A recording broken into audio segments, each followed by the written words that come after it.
അജയന്റെ രണ്ടാം മോഷണമാണ് എത്തിക്കുന്നത്. അപ്പൊ എനിക്ക് അങ്ങ് ദേഷ്യം. അപ്പൊ ഞാൻ പറഞ്ഞു എന്തിനായിട്ട് കേട്ടിട്ട് പോലും ഇവിടെ പറഞ്ഞ അജയന്റെ രണ്ടാം മോഷണം. നീ എക്സ്ട്രീംലി ടാലന്റഡ് ആണ്, നീ യുണീക്ക് ആണ്, സിംഗിൾ പീസ് ആണ് നീ. ഞങ്ങൾ പിരിഞ്ഞിരിക്കുന്നു സമയത്ത്. അങ്ങനെ സംഭവിച്ചത് നല്ലതിനാവും, ഇല്ലെങ്കിൽ ഈ കൊളക്കടവിൽ ഇങ്ങനെ എനിക്ക് കിട്ടുമായിരുന്നോ? പിന്നെ ഞാൻ കുറച്ച് അഭിനയം ഉണ്ടായിരുന്നു. അല്ല, അവിടെ വെച്ചിട്ട് പെൺകുട്ടികളെ കാണാൻ പറ്റില്ലല്ലോ. இந்த மாதிரி கலர் சட்டெல்லாம் போடுறதுக்கு உனக்கு தகுதி வேணும்டா கருவாப்பையில.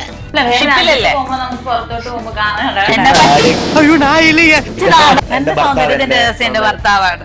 എന്നെ നന്നായിട്ട് ഇവളോട് ഞാൻ പറഞ്ഞ ഇന്റർവ്യൂലൊക്കെ വരുമ്പോ ഇങ്ങനെ പറയാം, இதெல்லாம் நாளைக்கு சரித்திரத்துல வரும், எனக்கு செலவு வைப்பாங்க, സ്റ്റുഡൻസ് എല്ലാം നോട്ട് അടിക്കുന്നു. അതൊക്കെ ഞാൻ ചിലപ്പോ ചില സമയത്ത് ഞാൻ റിയൽ ലൈഫിൽ ഒരിക്കൽ നീ എന്നെ വല്ലാതെ വേദനിപ്പിച്ചാ പോയത്.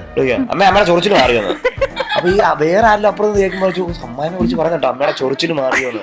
നമ്മളെ ധ്യാൻ ശ്രീനിവാസനെ പോലെ എല്ലാരും പറയുന്നുണ്ട്, ചിലർക്ക് ഇതൊക്കെ ഹൈലൈറ്റ് ചെയ്തിട്ടുണ്ട് കേട്ടോ. എന്തോ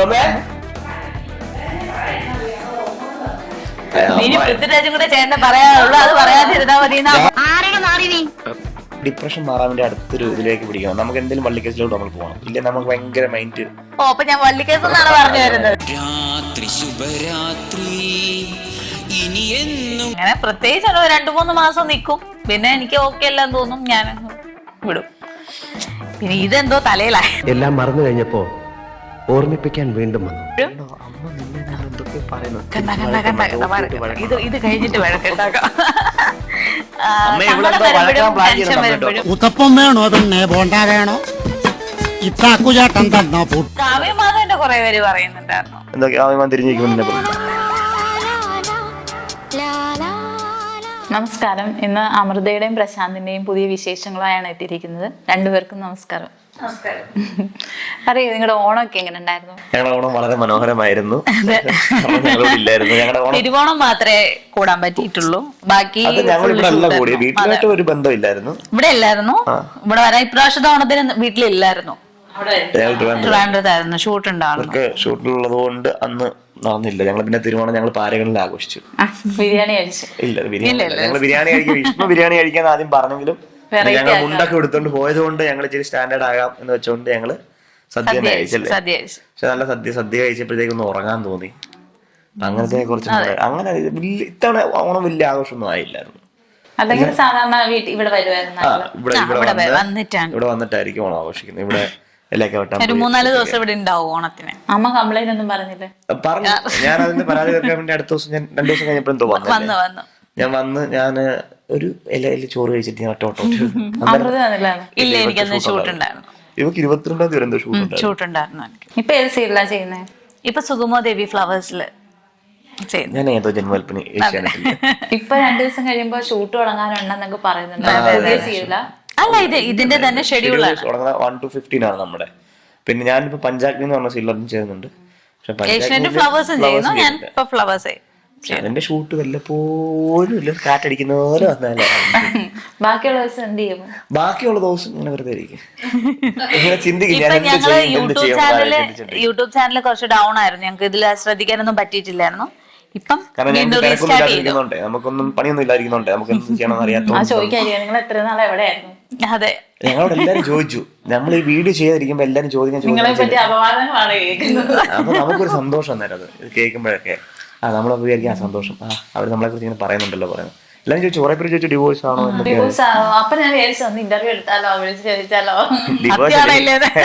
ഡിവോഴ്സ് ആയപ്പോൾ രണ്ട് ഇന്റർവ്യൂ കിട്ടും അവിടെ. ഇതാകുമ്പോ ഒറ്റ ഇന്റർവ്യൂ കിട്ടുന്നത്, മറ്റേ 2 ഇന്റർവ്യൂ കിട്ടുന്നല്ലേ. അപ്പൊ ഞാൻ തന്നെ ഒരു വീഡിയോ എടുത്തിട്ടായിരുന്നു. ഞങ്ങളമ്മ പിരിഞ്ഞിരിക്കാന്ന് പറഞ്ഞ് ഞാൻ തന്നെ വീഡിയോ ഇട്ടായിരുന്നു. അകൽച്ചയിലായിരുന്നു. അപ്പൊ ഞാനത് പറഞ്ഞൊരു വീഡിയോ ഇട്ടു. അപ്പൊ ഞാൻ നോക്കുമ്പോ ബാക്കിയുള്ള എല്ലാ യൂട്യൂബേഴ്സും നമ്മളുടെ പേര് ഇട്ടിട്ട് 1 million വ്യൂവേഴ്സ്. അപ്പൊ എനിക്ക് വിഷമായി പോയി. അപ്പൊ ഞാൻ പിന്നെ ഞങ്ങളുടെ വീഡിയോ ഞാൻ തന്നെ ഇട്ട് ഞാൻ തന്നെ മാർക്കറ്റ് ചെയ്തിട്ടുണ്ട്. ഞാൻ വെറുതെ മറ്റുള്ളവർക്ക് കൊടുക്കുന്ന ഞാൻ തന്നെ കിട്ടാൻ പോരെന്ന് വെച്ചിട്ടുണ്ട്. പുതിയ സീരിയൽ വിശേഷങ്ങൾ അറിയാം. പുതിയ സീരിയൽ വിശേഷം എന്ന് വെച്ച് കഴിഞ്ഞാൽ ഇപ്പം ഞാൻ ആദ്യമായിട്ടൊരു വില്ലനായിട്ട് ചെയ്യുന്ന സീരിയലാണ്. ഞാൻ മറ്റേ എന്താ നമ്മുടെ സസ്നേഹം ചെയ്തപ്പോഴായിരുന്നു ഭയങ്കര പാവായിരുന്നത്. കണ്ടിട്ടുണ്ട്, കുഴപ്പമില്ല. അതുകൊണ്ട് സീരിയലത്ത് പാവാണ്. പിന്നെ ഞാൻ ചെയ്ത 2 ക്യാരക്ടർ, ഒന്ന് നമ്മുടെ കോൺസ്റ്റബിൾ മഞ്ജു എന്ന് പറഞ്ഞ സീരിയൽ ചെയ്തത്. ഞാനതൊരു സൈക്കോ ആയിട്ടാണ് ചെയ്തത്. ഒരു വെറൈറ്റി ചെയ്യണമെന്ന് വെച്ചുകൊണ്ടാണ് ഞാൻ എല്ലാം ചെയ്തത്. സൈക്കോ ക്യാരക്ടർ ആയിട്ടുള്ളത്. ഭാര്യ അടിക്കുന്നു, അതൊക്കെ ഞാൻ ചിലപ്പോ ചില സമയത്ത് ഞാൻ മനഃപൂർവ്വം റിയൽ ലൈഫിൽ പറ്റാത്തത് കൊണ്ട് അത് ഞാൻ അങ്ങ് ഇതിനകത്തങ്ങ് കാണിച്ചു. പിന്നെ ഇപ്പൊ ചെയ്യുന്ന സീരിയലിനകത്ത് അത് എന്നോട് ഒത്തിരി പേര് ചോദിക്കുന്നുണ്ട് അങ്ങനെ തന്നെയാണോന്ന്. ജീവിക്കുക ഡയറക്ടർ പറയും, അങ്ങനെയാണോ? ഡയറക്ടർ ഇടയ്ക്കിനോട് പറയും നീ അഭിനയിക്കണ്ടാണെന്ന് പറയും. ഞാൻ പറയാം സാർ ഞാൻ അഭിനയിച്ച് ഓവറായിട്ടില്ല, നീ ചുമ്മാ കാണിച്ചാൽ കറക്റ്റ് ആയിരുന്നു. അത് വേറെ ഒന്നും അല്ല, അത് ഭാര്യയെ പറ്റിച്ചിട്ട് വേറെ പെൺകുട്ടിയെ സ്നേഹിക്കുന്ന സംഭവമാണ്. അതുകൊണ്ട് കുഴപ്പമില്ല, നമ്മളങ്ങ് റിയൽ ആയിട്ട് അങ്ങ് ചെയ്യുന്നുണ്ട്. ഞാൻ എന്തോ ഇവിടുന്ന് അപ്പയും അമ്മ എന്നെ ചീത്തയൊക്കെ വിളിക്കുന്നതാണ്. ഇവൻ എന്റെ മോൻ തന്നെയാണോ എന്നൊക്കെ അച്ഛൻ പറഞ്ഞു ചോദിക്കുന്നത്. അമ്മയും പപ്പ എന്നെ ഇവിടെ ചീത്ത വിളിക്കുന്നത്. പപ്പ ആണില്ല അമ്മേ, എന്റെ സീരിയലൊക്കെ കാണത്തില്ലയോ? അമ്മ അവിടെ ജോലിയിലുണ്ട്, അമ്മയ്ക്ക് ജോലി ഉള്ളതുകൊണ്ട്, അടുക്കള ജോലി ഉള്ളതുകൊണ്ട് അമ്മ അവിടെ ഇരിക്കും. ഇവിടെ പണിയൊന്നും എടുക്കാത്തോണ്ട് പിന്നെ അയ്യോ വെള്ളമേ തരുത്തുള്ളൂ അവള്. അവള് ചാവാൻ കിടക്കുമ്പോ ഇച്ചിരി വെള്ളം തരണേ ഞാൻ ഇല്ല. അമ്മയെ ഇടയ്ക്ക് വിളിച്ച അമ്മ എന്തോ ചിലന്തി എന്തോ കടിച്ചിട്ട് അപ്പൊ അമ്മ പറഞ്ഞു ചൊറിച്ചിലുണ്ടെന്ന് പറഞ്ഞേ. അപ്പൊ അമൃത വിളിച്ചിട്ട് സാധാരണ ഒരു അമ്മായിമ്മയെ നമ്മൾ വിളിക്കുമ്പോ അമ്മ എങ്ങനെ ഉണ്ട്, അമ്മ അത് ചിലന്തി കടിച്ചെങ്ങനെ വിളിക്കുക, അമ്മയുടെ ചൊറിച്ചിൽ മാറിയെന്ന്. അപ്പൊ ഈ വേറെ ആരെങ്കിലും അപ്പുറത്ത് കേൾക്കുമ്പോൾ അമ്മായിനെ വിളിച്ച് പറഞ്ഞിട്ടോ അമ്മയുടെ ചൊറിച്ചിൽ മാറിയോന്ന്. ആ രീതിയിലൊക്കെ കിട്ടിയില്ല, അത് പറയാൻ വേണ്ട. അപ്പൊ ഞാൻ അമ്മയുടെ ചൊറിച്ചിൽ അത് വേറെ ആരും കേട്ട് കഴിഞ്ഞാൽ എന്തായിരിക്കും വിചാരിക്കുന്നത്? അമ്മായിനെ വിളിച്ച് പറഞ്ഞു കേട്ട് അമ്മാനെ പറഞ്ഞ ആ മോളെ മാറി മോളെ അങ്ങനെ അമ്മ പറഞ്ഞു. ഞാൻ ഇവരെ തന്നെ അടി ഉണ്ടാക്കാൻ ചില സമയത്തൊക്കെ ഇവര് അടി ഉണ്ടാക്കണ്ടേ, എന്തെങ്കിലും ചെയ്ത് ചുമ്മാ എന്തെങ്കിലും ഇരിക്കുമ്പോൾ എനിക്കൊരു സന്തോഷമില്ല. അപ്പൊ ഇങ്ങനെ അവര് പരാതി പറയല്ലോ, അപ്പൊ ഞാൻ തന്നെ എന്തെങ്കിലും കേഷൻ ഇട്ട് കൊടുക്കും. ഞാൻ പറയാം അമ്മ ഇങ്ങനെ പറഞ്ഞു അമൃത പറഞ്ഞല്ലോ എന്ന് പറയും. അമ്മ പറഞ്ഞേ അമ്മ ഞാൻ അങ്ങ് പറഞ്ഞിട്ടില്ല. അപ്പൊ അമൃത പറയും. പിന്നെ ഇവര് തന്നെ സംസാരിക്കുന്നുണ്ട്, അതങ്ങ് മാറിപ്പോ. അടി അമ്മ അടി ഉണ്ടാക്കണ്ടേ അമ്മേ? ഇല്ല ഇവിടെ പപ്പ പറഞ്ഞിട്ടുണ്ട് അങ്ങനെ ഒരു സംഭവം ഇവിടെ നടക്കാത്തില്ല പറഞ്ഞിട്ടുണ്ട്. ഇനി അമൃതയുടെ സൗന്ദര്യത്തിന്റെ രഹസ്യം എന്താ? ഒന്നും ചെയ്യുന്നില്ല, കുളി പോലും ഇല്ല. പിന്നെ ഇതോ ഇത് മറ്റേ എനിക്ക് തോന്നുന്നു ഡെർമാവൈ ഏത് ക്രീം ഇപ്പൊ ചെയ്തേക്കുന്നത്? ഏതോ ഒരു ക്രീമായി ഇവളുടെ ഈ സൗന്ദര്യത്തിന്റെ അങ്ങനെ ക്രീം അങ്ങനെ യൂസ് ചെയ്യാറില്ല. 6 വർഷം മുമ്പേ കണ്ട ഇന്റർവ്യൂലും നല്ല സുന്ദരിയായിട്ടുണ്ട്, ഇപ്പോഴും സുന്ദരിയായിട്ടുണ്ട്. ഇപ്പൊ ഞാൻ ഇവിടെ സുന്ദരിയായിട്ട് നോക്കുന്നുണ്ട്. അതിന്റെ ആ സൂര്യ പറഞ്ഞ ഡയലോഗ് ജ്യോതിക പറഞ്ഞ പോലെ ഡയലോഗ് ഒക്കെ പറയാം. ഇപ്പൊ പറഞ്ഞത് എനിക്ക് പെട്ടെന്ന് ജ്യോതികയുടെ ഡയലോഗ് പറയണം. എന്റെ ഭർത്താവാണ്. പിന്നെ നന്നായിട്ട് ഇവളോട് ഞാൻ പറഞ്ഞ ഇന്റർവ്യൂവിനൊക്കെ വരുമ്പോ ഇങ്ങനെ പറയണമെന്ന് ഇവള് കേക്കത്തില്ല ഒരു കാര്യത്തിന്. ഇല്ല പ്രത്യേകിച്ച് ഒന്നുമില്ല, ക്രീം അങ്ങനെയുള്ളതൊന്നും ഞാൻ യൂസ് ചെയ്യാറില്ല. കാരണവന്മാരായിട്ട് കൊടുത്ത സൗന്ദര്യമുള്ളൂ. കാരണവന്മാരായിട്ട് ഒരു ഫാമിലി പരമായിട്ട് നല്ല സൗന്ദര്യം ഉള്ളത് ആൾക്കാരുണ്ട്. പിന്നെ ഞങ്ങളത്രയും പിടിച്ച് നിൽക്കുന്നില്ല എങ്കിൽ പോലും നമ്മുടെ ഇതായിട്ട് നമ്മളത്ര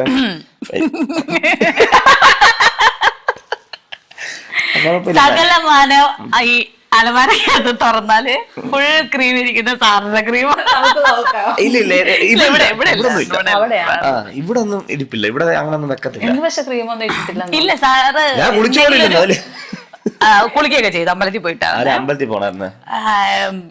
എന്തെങ്കിലും പുതിയ പ്രോഡക്റ്റ് കണ്ടാല് അപ്പൊ അതൊന്ന് ട്രൈ ചെയ്ത് നോക്കാൻ വേണ്ടിട്ടൊക്കെ കൊടുക്കുവോ? ഞാനല്ല കൊടുക്കുന്നത്, ഇവിടെ മേടിക്കും, ഓൺലൈനിൽ മേടിക്കും. എന്റെ ഒരു ഫ്രണ്ട് ഉണ്ട്, സ്കിൻ ഡോക്ടറാണ്, ഡോക്ടർ അമീൻ. അപ്പൊ അവൻ വിളിച്ച് പറയുമ്പോ അവൻ പറയും ഇന്ന ക്രീം നല്ലതാണെന്നൊക്കെ പറയും. അപ്പൊ തേച്ച് നോക്കുന്നുണ്ട്, അത് കൊള്ളത്തില്ല അവനെ തന്നെ വിളിച്ച് ചീത്ത വിളിക്കും. ഒരു കമന്റ് കേട്ടിട്ടുണ്ടായിരുന്നേ ധ്യാൻ ശ്രീനിവാസനെ പോലെ നല്ല ഇതൊക്കെ ധ്യാൻ ചേട്ടൻ നിൽക്കുമ്പോ പുള്ളിയുടെ പോയി പറഞ്ഞത് ഇതൊക്കെ എന്നോട് പറഞ്ഞു കഴിഞ്ഞാൽ പുള്ളിക്ക് എന്നെ അറിയത്തു പോലും ഇല്ല. എനിക്ക് പുള്ളി അറിയാം, പുള്ളിക്ക് എന്നെ അറിയത്തില്ല. എല്ലാരും പറയുന്നുണ്ട്, ചിലർക്ക് ഇതൊക്കെ ഹൈലൈറ്റ് ചെയ്തിട്ടുണ്ട് കേട്ടോ. അയ്യോ മോനിഷ നല്ല മോശമായിട്ടുണ്ടായിരിക്കും അല്ല അമൃത മോശമായിട്ടുണ്ടെന്നായിരിക്കും. എന്താ കാവ്യമാൻ തിരിഞ്ഞിരിക്കുമ്പോ നിന്നെ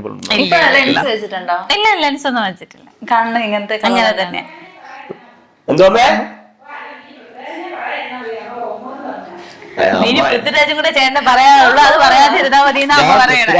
എന്നെ അങ്ങനെ പറയിക്കാൻ വേണ്ടി ഞാൻ എന്ത് ചെയ്യുന്നറിയോ, ഞാനൊരു സ്വന്തമായിട്ടൊരു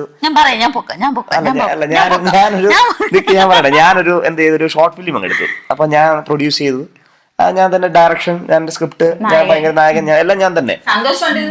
എല്ലാരും അതാ പറഞ്ഞ പൃഥ്വിരാജ് ചെയ്തപ്പോ എല്ലാവർക്കും വലിയ സംഭവം, ഞാൻ ചെയ്തപ്പോ മാത്രം സന്തോഷ് പണ്ഡിറ്റ്. എന്തോ പുള്ളി എന്ത് ചെയ്ത കഴിവോടല്ലോ. പുള്ളി ഫേമസ് അല്ല, പുള്ളി ബുദ്ധിയുണ്ട്, എനിക്ക് ബുദ്ധിയില്ല, പുള്ളിക്ക് ബുദ്ധിയുണ്ട്, അതാണ് നമുക്ക് ഏറ്റവും വലിയൊരു കാര്യമല്ലേ. പക്ഷെ പുള്ളി നന്നായിട്ട് ചെയ്തു. അതുപോലെ ഞാൻ ഇച്ചിരി വെറൈറ്റി ആയിട്ട് ചെയ്യാൻ നോക്കിയതാ, പക്ഷെ ആരും പൃഥ്വിരാജ് മാത്രം എന്നോട് പറഞ്ഞു. എല്ലാരും പ്രശാന്തിനെ പൃഥ്വിരാജിനെ വിളിച്ചേക്കണേ. ഇത് പറഞ്ഞു പിള്ളേച്ച അത് മോശം. പറഞ്ഞു പറയിക്കുക എന്നൊക്കെ പറഞ്ഞു കഴിഞ്ഞാല് ഇല്ല അങ്ങനെ കണ്ട അല്ല നമ്മുടെ എന്റെ കഴിവ് കണ്ടിട്ട് അല്ല പ്രശാന്ത് എന്ന് വിളിച്ചാൽ മതി. അതെ അതാണല്ലോ ചേട്ടന്റെ ഐഡന്റിറ്റി. അല്ല അതെ പൃഥ്വിരാജ് എന്ന് പറയുമ്പോ ഞാനും പുള്ളിയും തമ്മിൽ ഒരുപോലെ അങ്ങനെ വേണ്ട പ്രശാന്ത് കോമ്പറ്റീഷൻ ആവല്ലേ. അതങ്ങനെ ഉണ്ടാവാതിരിക്കാൻ വേണ്ടിയാ ഞാൻ സീരിയലും പുള്ളി സിനിമയും നീ ചെയ്യുന്നത്. ചേട്ടൻ ഇവിടെ ഉള്ളതുകൊണ്ട് പൃഥ്വിരാജ് ഇങ്ങോട്ടും വരത്തില്ല. ഞാൻ അങ്ങോട്ട് എന്നെ വിളിക്കാത്തോണ്ടല്ല ഞാൻ പോകാത്തോണ്ടാണ് കേട്ടോ. ഒത്തിരി സിനിമയുടെ അവസരം വന്നിരുന്നു എനിക്കിപ്പോ. ഇപ്പൊ എനിക്ക് 3-4 പടം വന്നായിരുന്നു. ഞങ്ങൾ പോയി കാണുകയൊക്കെ ചെയ്തു പടം.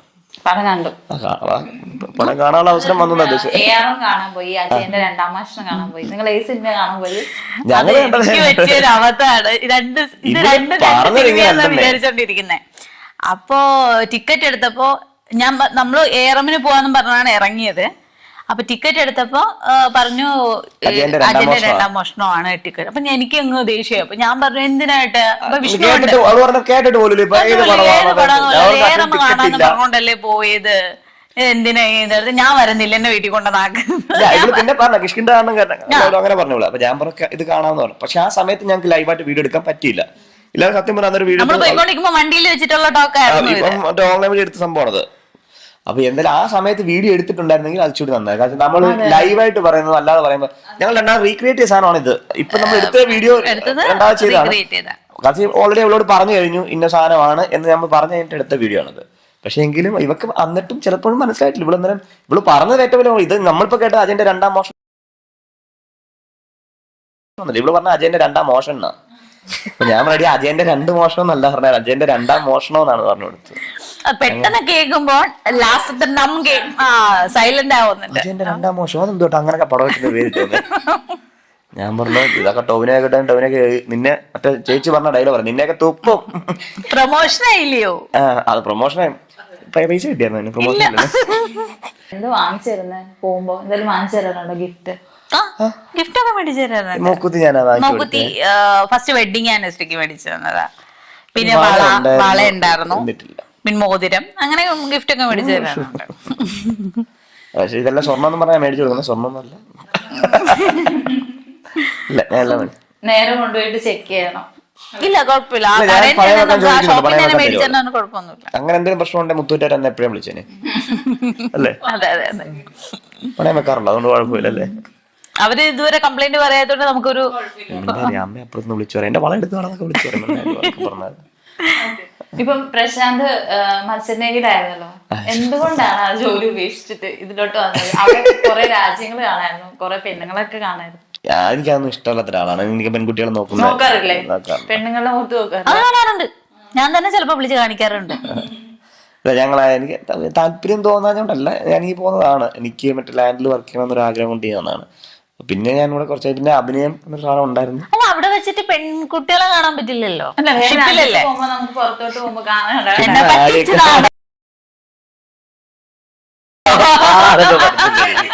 ഇല്ല എന്നെ ഇപ്പൊ കടലിൽ അവിടെ ആയതുകൊണ്ട് ഇവർക്ക് ഫോൺ വിളിക്കുന്നതാണെങ്കിലും ഒരു പരിധിയുണ്ട്, പുറലോകങ്ങളില്ല, പിന്നെ പെണ്ണുങ്ങളെ കാണാൻ പറ്റില്ല എന്നാണ് എന്നെ പറഞ്ഞ് വിശ്വസിച്ചിരിക്കുന്നത്. ഇല്ല ഞാൻ അവളോട് പറഞ്ഞേക്കുന്നത് അങ്ങനെ. കാരണം എന്തിനാ വെറുതെ ഞാൻ പറയാം അവിടെ ഒരു ആരും ഇല്ലടി, വെറുതെ കടല് നോക്കുക, തിര ഇടുക, മീൻ പിടിക്കുക, ഇതൊക്കെയാണ് എന്റെ പരിപാടി.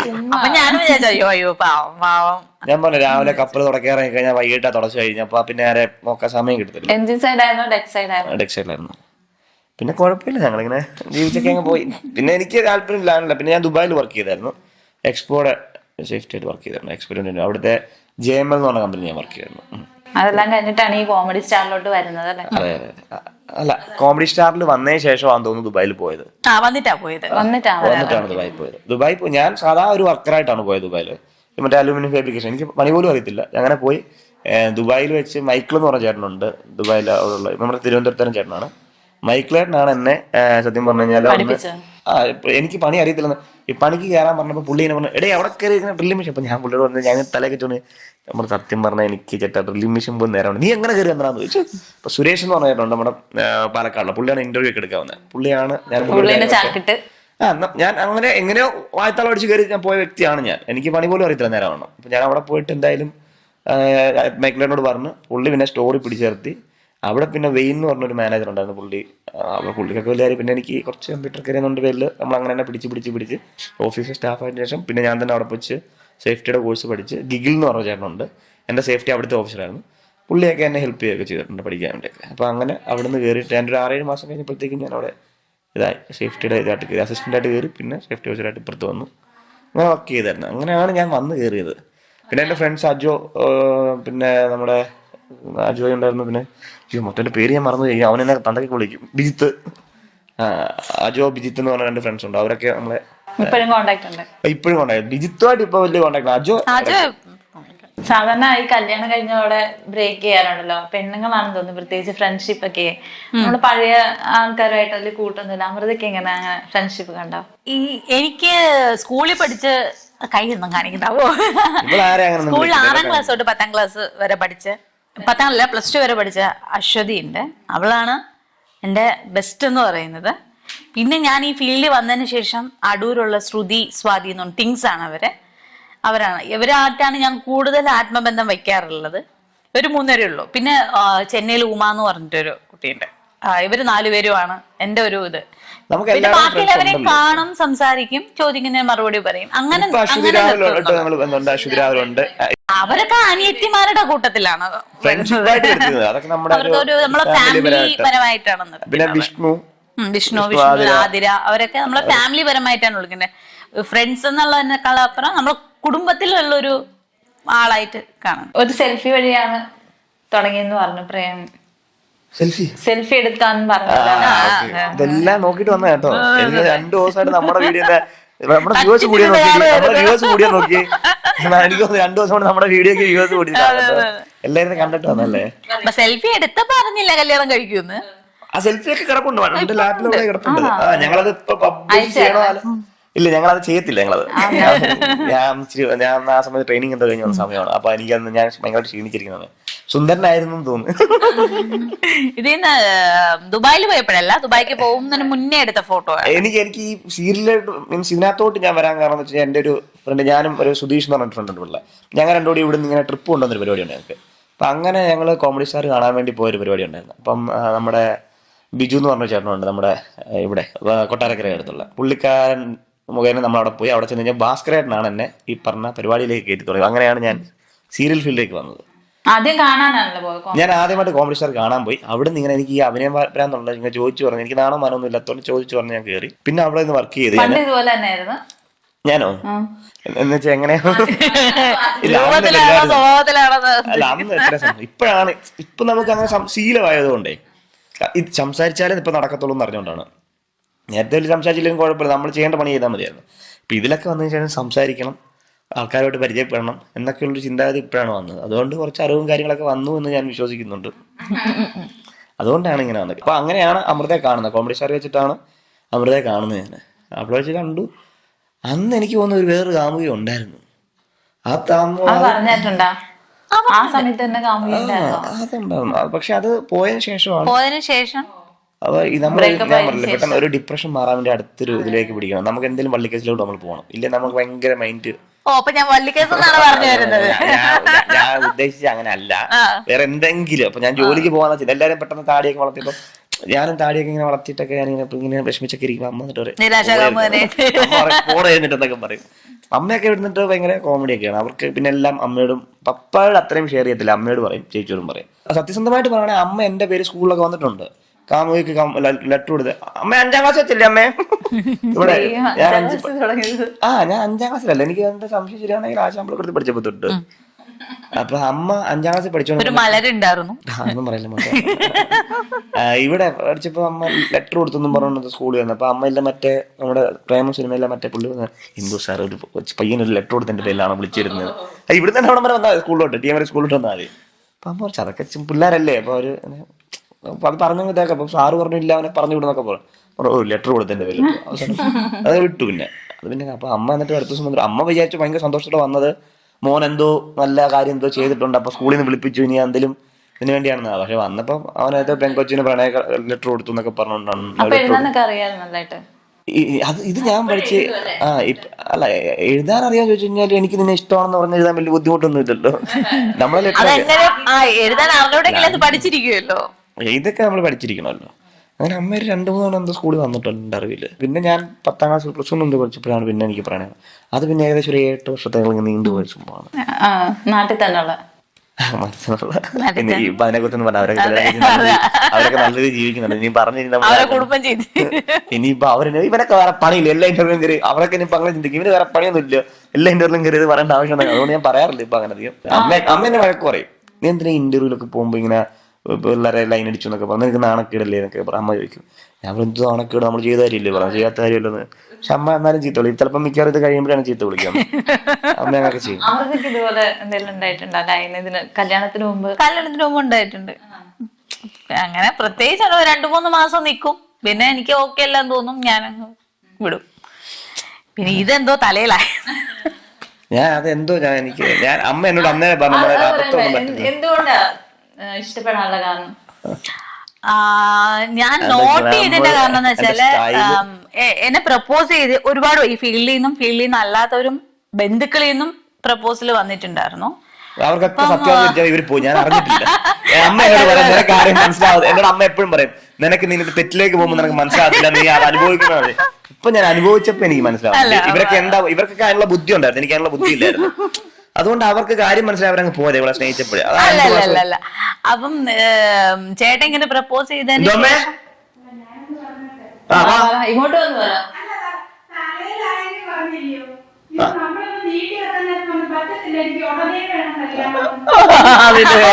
തലയിലായെന്ന് അതാന്ന് പറഞ്ഞേ, അവള് പറഞ്ഞില്ലേ തലയിലായെന്ന് പറഞ്ഞപ്പോ അമ്മ പറയാം വെറുതെയാണ്, കല്യാണം നമുക്ക് ഇച്ചിരി നീട്ടി വെച്ചാൽ ചോദിച്ചപ്പോ അമ്മ പറഞ്ഞു വേണ്ട, ഉടനെ കല്യാണം. എന്നെ കൊണ്ട് പറയിപ്പിച്ചതാ ഇവിടെ. അമ്മയ്ക്കറിയത്തില്ലായിരുന്നു, ചേട്ടൻ എന്നെ കൊണ്ട് പറയിപ്പിച്ചത്. അമ്മ മറ്റേ ബാക്ക്ഗ്രൗണ്ടിലെ മതിലുകൾ അമ്മ അപ്പുറത്തെ അമ്മ ഫ്രെയിമിലോട്ട് ഞങ്ങളുടെ യൂട്യൂബ് ചാനലിൽ എന്നാണല്ലേ അമ്മ വരും. അപ്പൊ അങ്ങനെ പ്രപ്പോസ് ചെയ്തിട്ട് പിന്നെ ഞാൻ താല്പര്യം ഇല്ലാന്ന് പറഞ്ഞതിന് ശേഷം പിന്നെ മെസ്സേജിനോ ഫോൺ കോളിനോ ഒന്നിനും വന്നിട്ടില്ല. പക്ഷെ ഇതേ സമയം കുറെ പേരെന്ന് വെച്ചാല് നമുക്ക് താല്പര്യം ഇല്ലാന്ന് പറഞ്ഞിട്ടും പിന്നെയും നമുക്കത് ഒരു ഇറിറ്റേഷൻ ആവും. അപ്പൊ അങ്ങനെ വന്നപ്പോ കുറച്ച് ജെനുവിനാണ്. ഓക്കെ, നമ്മൾ പറഞ്ഞ ഒരു വാക്കിനൊരു വില തന്നല്ലോ, താല്പര്യം ഇല്ലാന്ന് പറഞ്ഞപ്പോ സ്വയം അങ്ങ് മാറില്ല. അപ്പൊ എനിക്ക് തോന്നി മറ്റുള്ളവരെക്കാൾ എന്തോ ഒരു ഡിഫറെന്റ് ഉണ്ട് എന്ന് തോന്നിയപ്പോ ട്രിക്കായിരുന്നല്ലേ. അത് ട്രിക്കായിരുന്നു. എനിക്ക് പിന്നെ നമ്മള് വെയിറ്റ് ചെയ്യണം പറയുന്നത്, നമ്മൾ എടുത്ത് കാണാൻ പാടില്ലെന്ന്. എന്നാൽ അമ്മ ഇടയ്ക്കിടയ്ക്ക് പറയുന്നുണ്ട്, മോനെ നിനക്ക് നിന്റെ കഷ്ടകാലം വരുന്ന സമയത്താണ് നിനക്ക് ജോലിയും കിട്ടുന്നത്, അതുകൊണ്ട് കല്യാണം നടക്കുന്നത്. ഇപ്പൊ എനിക്ക് കാര്യം മനസ്സിലായി, കഷ്ടകാലം എനിക്ക് മനസ്സിലായി. അതൊരു ക്വാളിറ്റി. പിന്നെ അതായിരുന്നു ഫസ്റ്റ് നോട്ട് ചെയ്ത്. കാരണം എന്താ വെച്ചാൽ ആ സമയത്ത് ക്യാരക്ടറോ എന്നും സംസാരിക്കുകയോ ഒന്നും ചെയ്തിട്ടില്ലല്ലോ. അതുകൊണ്ട് നമുക്ക് ക്യാരക്ടറിനെ പറ്റിയോ അല്ലെങ്കിൽ ബാക്കി ഡീറ്റെയിൽസോ വീട് എങ്ങനെയാ ഫാമിലി ഒന്നും നമുക്കറിയില്ല. പിന്നെ സംസാരിച്ചു തുടങ്ങിയപ്പോ തന്നെ പിന്നെ ഇരുന്ന് സംസാരിച്ചപ്പോ A to Z കാര്യങ്ങൾ അങ്ങോട്ടും ഇങ്ങോട്ടും ആദ്യം ഷെയർ ചെയ്തു. ഞാൻ ഇങ്ങനെയാണ്, എൻ്റെ ഫാമിലി ഇങ്ങനെയാണ്, കാരണം ചേട്ടനും ഇങ്ങനെ ഷെയർ ചെയ്തതിന് ശേഷമാണ് പിന്നെ ഇത് മുമ്പോട്ട് കൊണ്ടുപോകാന്ന് വിചാരിച്ചത്. ഇനി ഇങ്ങോട്ട് പറയുകയാണെങ്കിൽ എന്ത് ക്വാളിറ്റികൾ? ഞാനൊന്നും കണ്ടില്ല, ഞാൻ പറഞ്ഞില്ല എനിക്ക് ഫസ്റ്റിലെ പെൺകുട്ടികളെ കണ്ട അന്നേരം ക്രഷ് അടിക്കുക അങ്ങനെ തോന്നുന്നു. അല്ല എനിക്ക് പ്രത്യേകിച്ച് എനിക്ക് നമ്മൾ ആക്കാനുള്ള കൊള്ളാം രസമുണ്ടാ, അപ്പൊ ഇഷ്ടമായി. നമ്മൾ അങ്ങനെയൊക്കെയാ ഫസ്റ്റ്. ഞാൻ അങ്ങനെ അങ്ങനെ കാരണം ഇവളുടെ മറ്റൊരു ഓട്ടോഗ്രാഫില് ആ ഒരു സീൽ ഞാൻ കണ്ടിട്ടുണ്ട്. അപ്പൊ ഞാൻ ഇവിടെ നിന്ന് അമ്മ ഇങ്ങനെ സീൽ കാണുമ്പോഴൊക്കെ ഞാൻ ഇങ്ങനെ കാണാറുണ്ടായിരുന്നു. അപ്പൊ അന്ന് ഞാൻ കൊള്ളാം നല്ല വെച്ച് എന്ന് പറഞ്ഞതാണ് ഇപ്പൊ മീൻസ് കല്യാണം കഴിച്ചത്.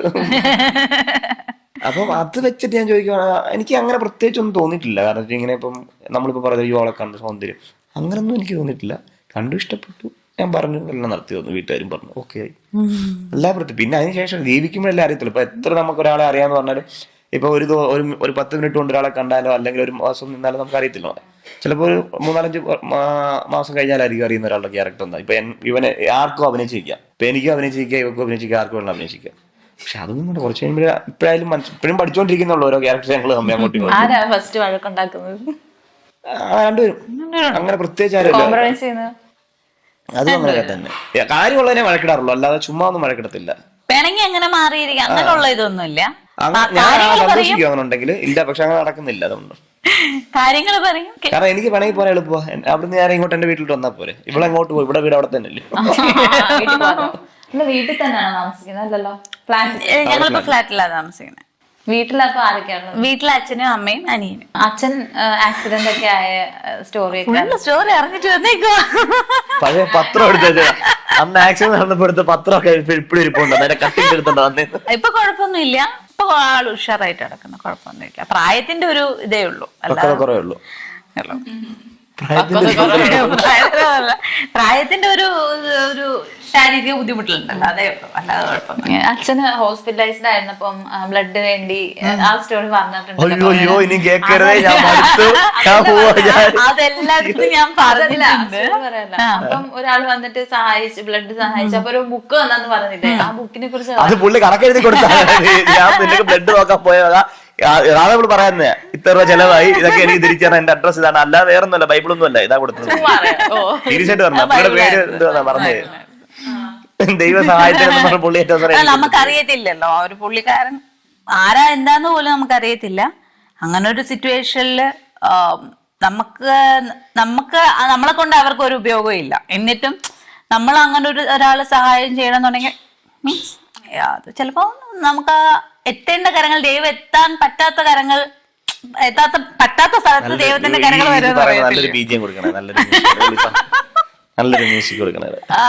അങ്ങനെ വരുമല്ലോ എല്ലാവരുടെ ലൈഫിലും. അപ്പം ബൈബിളായിരുന്നു അല്ലേ? ഇതേലും വായിച്ച് നീ പഠിക്കണീന്ന് പറഞ്ഞു കൊടുത്തിട്ട് പോയ പുള്ളി, അല്ലാതെ അത് കയ്യിലുണ്ടോന്ന് ചോദിച്ചാൽ ഇപ്പോഴും അവിടെയുള്ള വീട്ടിലാവുള്ളത്.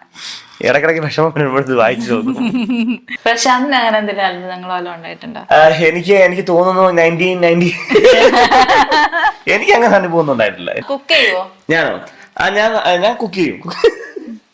ചപ്പാത്തി പരത്തും, നല്ലപോലെ ചപ്പാത്തി പരത്തും, ഓംലെറ്റ് ഉണ്ടാക്കും, ദോശ ഉണ്ടാക്കും, പിന്നെ മാഗി ഉണ്ടാക്കും. ചായ ഉണ്ടാക്കിയിട്ടില്ല, ചായ കുടിക്കത്തില്ല, പാലും വെള്ളം കുടിക്കത്തുള്ളൂ, പാലേ കുടിക്കത്തുള്ളൂ. പിന്നെ എന്താ, ഒരു ദിവസം ചിക്കൻ ഉണ്ടാക്കിയിട്ടുണ്ട്, ബീഫ് ഉണ്ടാക്കിയിട്ടുണ്ട്. യൂട്യൂബ് നോക്കി പഠിച്ചതല്ല. അതെത്രയും തന്നെ ഉണ്ടാക്കിയത്. അമൃതയുടെ കുക്കിംഗ് ഒക്കെ എങ്ങനെയുണ്ട്? ഉണ്ടാക്കുന്ന ഇഷ്ടമുള്ള? അതെ, എനിക്ക് ഭയങ്കര ഇഷ്ടമാണ്. ഇഷ്ടമുള്ള ഫുഡ് ഏതാ അമൃത ഉണ്ടാക്കുന്നത്?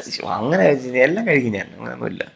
അമൃത ഏകദേശം ഒരു 8ാം ക്ലാസ് മുതലൊക്കെ പാചകമൊക്കെ പഠിച്ചിട്ടുണ്ട്. 8ാം ക്ലാസ് മുതലേ എനിക്ക് പാചകം ഇഷ്ടമാണ്. മറ്റു ജോലികളെക്കാളും ഇഷ്ടമാണ് പാചകം. ഏറ്റവും ഇഷ്ടമല്ലാത്ത ജോലി ഏതാ? അടുക്കള കയറിയ? ഇല്ല, അല്ല ഇല്ല, പാത്രം കഴുകുന്ന എനിക്ക് ഇഷ്ടമാണ്.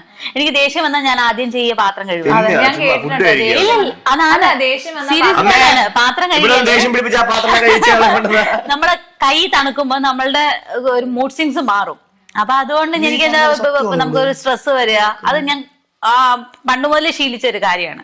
ഇപ്പൊ നമ്മൾ ഒരു ഫിനാൻഷ്യൽ ക്രൈസിൽ, നമ്മളൊരു മാനസികമായിട്ട് ഒന്ന് ഡൗൺ ആയിട്ടിരിക്കുന്ന സമയത്ത് ഞാൻ അവിടെ ചെന്ന് പാത്രം കഴുകും, കൈ ഒന്ന് തണുപ്പിക്കും. അപ്പൊ നമ്മൾ ഒന്ന് ഫ്രഷ് ആവും. അത് ഞാൻ കേട്ടിട്ടുണ്ട്, അതായത് ബുക്കിൽ വായിച്ചിട്ടുണ്ട്. ഇനി അമ്മ ഇപ്പൊ അപ്പുറത്തുണ്ടിരിക്കും, എപ്പോ ഇത് ഞാനാ ഇപ്പൊ കഴുകിക്കൊണ്ടിരിക്കുന്നത്, അമ്മ ഇപ്പൊ പറഞ്ഞതായിരിക്കും.